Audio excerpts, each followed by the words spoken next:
Good. That's what my audience analysis said about more than half the class. My name is Devonte. The purpose of this presentation is to inform you about a place called Mackinac Island. When I'm finished with this presentation, you'll have a better understanding of the history, famous sites, and fudge of Mackinac Island. Yeah, I said fudge.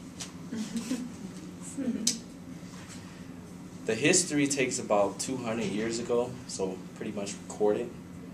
Back then, the British had first captured the island to defend against the French and Indian War. 20 years later, Americans took over the island through the Treaty of Paris.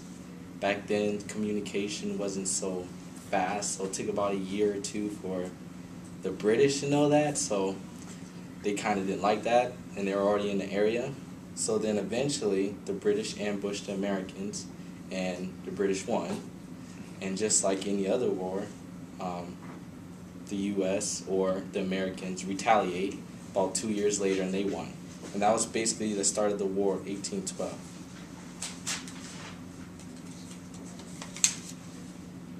To give you an idea of the city and think of the historic, think of the historic district, or Mesa downtown, or Old Town Scottsdale. It's like a big original town with historic monuments surrounded by water. What's interesting is the island prohibits any vehicles such as cars, motorcycles, trucks, anything like that. The only way of transportation actually bikes and horses. So yeah, you gotta learn that. Two popular sites that I liked when I went was the Grand Hotel.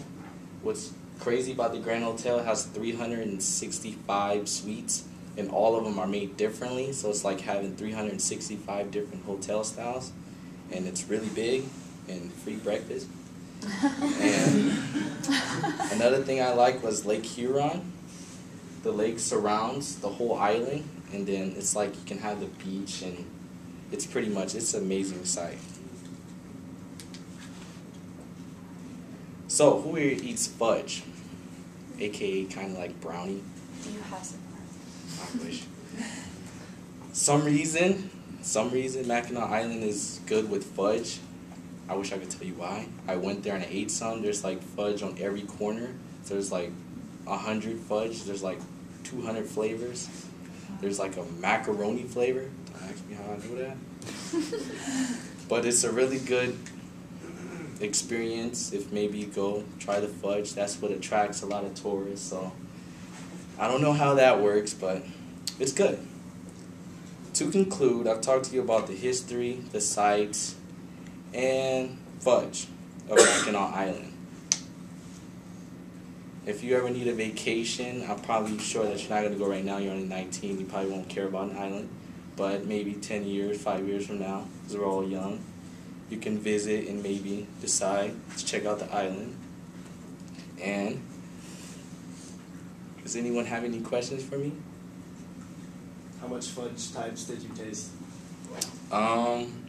About 10 I seen. Well, there's fudge everywhere. I think like that's the only thing they eat maybe, because it's just fudge on every corner. So I've tried a lot of different flavors. I remember seeing a macaroni one, but I don't know where they got that from. Yeah, like it's macaroni and it's like covered in chocolate. It's I don't know. It looked good, but I wouldn't do it. So. That's my sister's favorite place to vacation. Mackinac Island? Yeah, she loves it. Yeah. She'll go there. Did you stay at that big hotel? No, I didn't. It was an actual school. Oh, really? Yeah, we went with our school transportation, so it was good. Any other questions? She just thinks it's a place. Well, if you ever decide to go, it'll be a great place for a vacation, and stay in the Grand Hotel. Thank you. Wait. You got a question. I just want to ask, how much does it cost? How much it costs? Yeah. Well, I went for a school thing. It was a school. Our school took us, so I'm pretty sure it cost a lot to get there. Okay. But I can't tell you how much a lot is. Did you see that great big statue?